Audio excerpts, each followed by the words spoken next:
What's up, Nerdyverse? I'm Daddy Louie, and in this video, we're taking a look at a game called Supernova Smash, so stick around.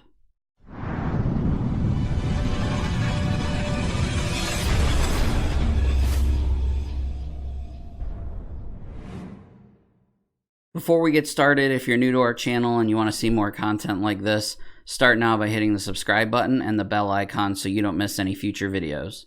Alright guys, so really quick, I just wanted to make a quick mention that this game that I'm going to show you now, Supernova Smash, I did get to play it before my dog here, Lucy, decided that she wanted to chew the box up and spread the cards all over the place.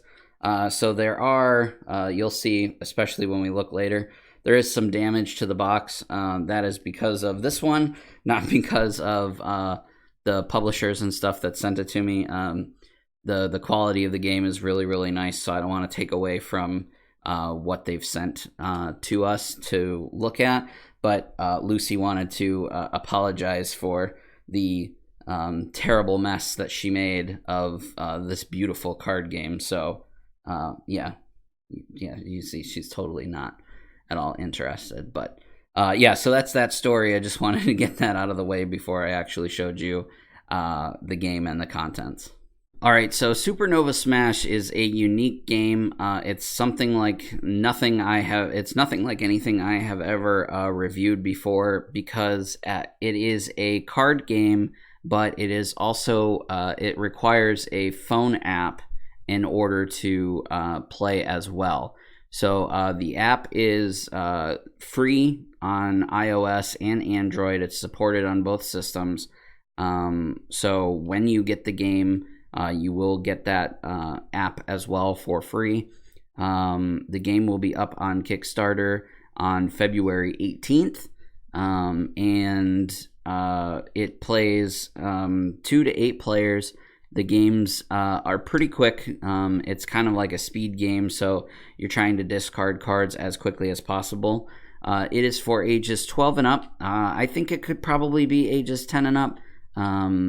I did have a 12-year-old playing, and at first she was really confused because the game kind of goes really, really quick. But once we played a game, the next game she was able to keep up a little bit better. So I guess it just kind of depends on the age of your kids. But I think 10 and up is probably appropriate as well. The game is just a deck of cards, like I showed you a minute ago that my dog chewed up. But the quality is really, really nice. The app works pretty much flawlessly. I didn't have any issues with it, even though it was a beta version of the app. But I'm very excited to show you. If you'll join me on the table, we'll take a look and see what it's all about. Alright, so I'm going to set up here for a 3-player game because I managed to wrangle 3 phones from my family real quick to make the video. So when you first log in, you're going to create a username. This is the name that people will see you as inside the game. You can change it at any time in the settings. And then you'll come to this screen here. Now, remember, this is all beta, so this may change when the official release comes out. But you'll need one person in the group to create a game. So I'll do that on this phone here. It says searching for nearby stations. I just hit new game. Then it will ask me what my space station name is. You can name this anything. I'll just leave it as the default, but this is just so that people can find your game. And then you'll click Create Game. And then it will show me my name, and it'll say Waiting.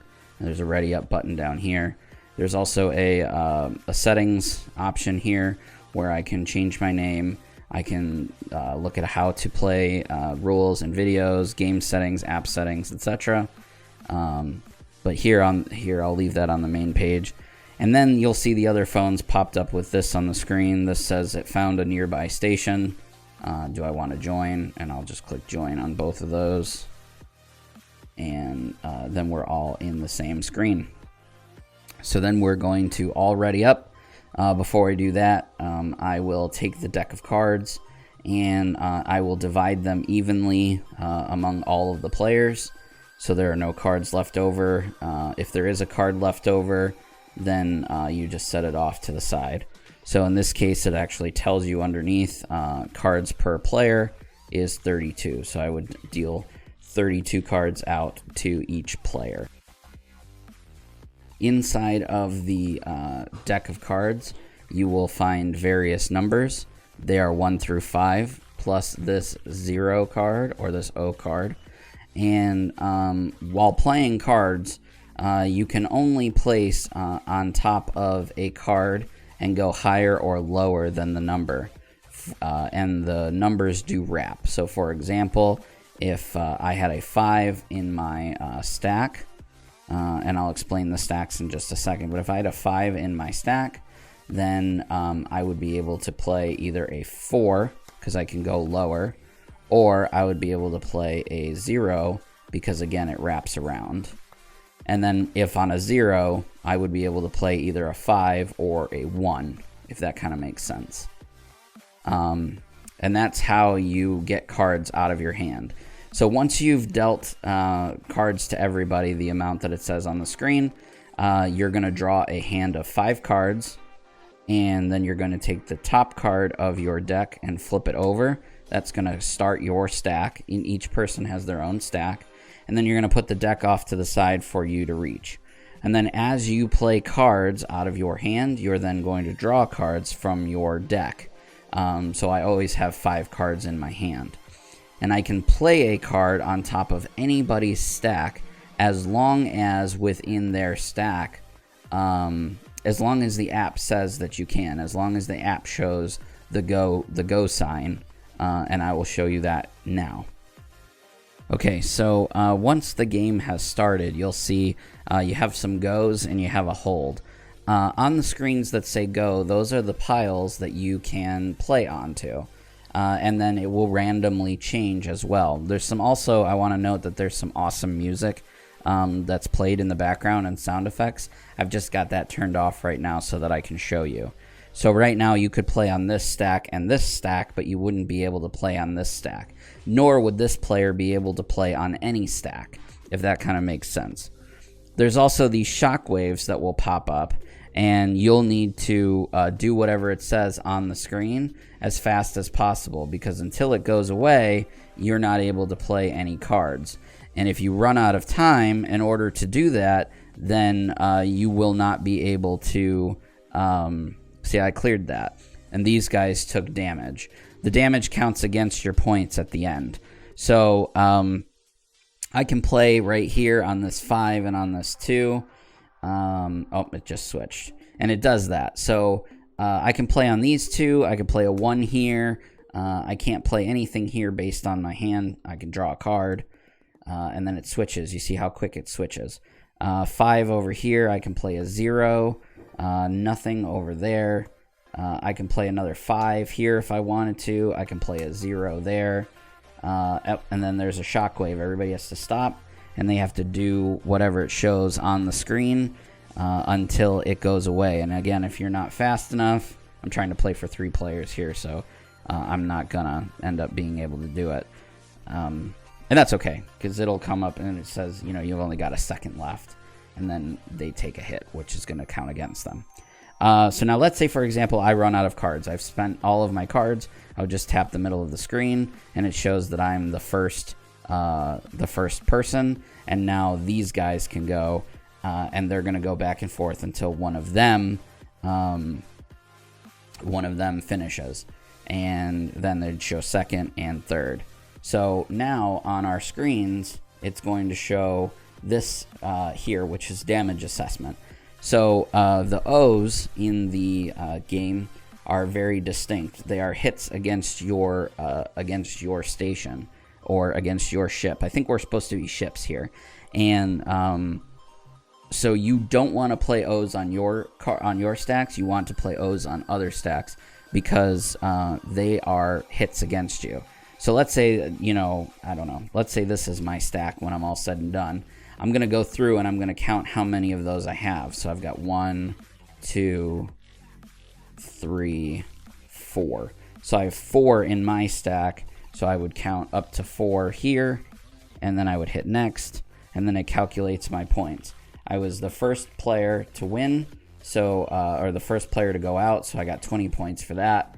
I had 4 collisions, which are the O's, and I only finished 1 shockwave on time, so that gave me 2 points. So it was 22 minus 4, which gave me a total of 18. Everybody else is going to do that too. I'll just pick random stuff so that you can see.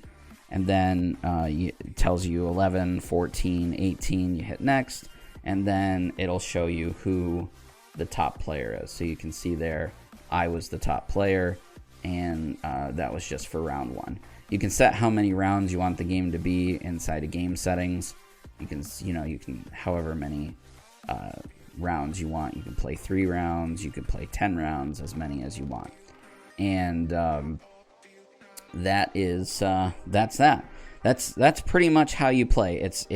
It's all about trying to get rid of cards out of your hand as fast as possible, taking as few of the O cards onto your stack as you can, giving as many O cards to other people's stacks, and then completing the shockwaves as fast as possible so that you can continue to play cards. The only other thing that I want to mention is that if you accidentally play a card on a stack that you weren't supposed to, maybe you played the wrong number on the wrong stack, or maybe there was a stack that was on hold and you played a card there anyway, you immediately have to take that card back if somebody calls you on it, and you play it face down in your stack, and it counts as an O. So in this case, this person would show 2 O's. They'd have this one and that one. Other than that, that's the game. Like I said, there is some really sweet sound effects and some music that's played on the phones that I really, really liked. The shockwaves are very interesting. I can't wait to see them. I think it would be cool for the developers to update the app, over time, to include different shockwaves so that it mixes it up even after you've purchased the game. But we'll see if that's something that actually happens. I'm really bummed out that my dog chewed up my box because and some of the cards have some damage to them as well, because I really like this game. I think it's a winner, especially the nice combination between a phone app. It really gets the kids and stuff excited because they get to use their phones while playing a tabletop game with me and their mom. So yeah, that's Supernova Smash. Alright guys, so that is Supernova Smash. It's a really fun game. It's really fast, action-packed. There's really not a dull moment. You're constantly doing something, constantly playing cards. The Kickstarter, like I said, is coming out on February 18th. I really hope that you guys check it out, especially if you enjoy games like this, or if you're trying to get your family engaged in game nights and you're having trouble. I think this is a great way to go about doing that. If you enjoyed this video, please give it a thumbs up. It really helps us out a lot. Make sure that you share it with your family, friends, and nerdy communities. If you have any suggestions for our channel, any games you'd like to see us feature, let us know in the comments section down below. If you have any videos you would like to have featured on our page, you can contact us on one of our social media platforms, Facebook, Twitter, Instagram, at Circle of Nerds. We would love to collaborate with you. Also, don't forget that we have a weekly podcast that comes out every Tuesday called The Cosmic Disaster Show. You can find that right here on YouTube, as well as any of the podcasting platforms that you listen to podcasts on. And for an extra bit of love and affection, please check us out over on Patreon at patreon.com/Circle of Nerds. Anyway, guys, that's all from me. I will see you in the next video.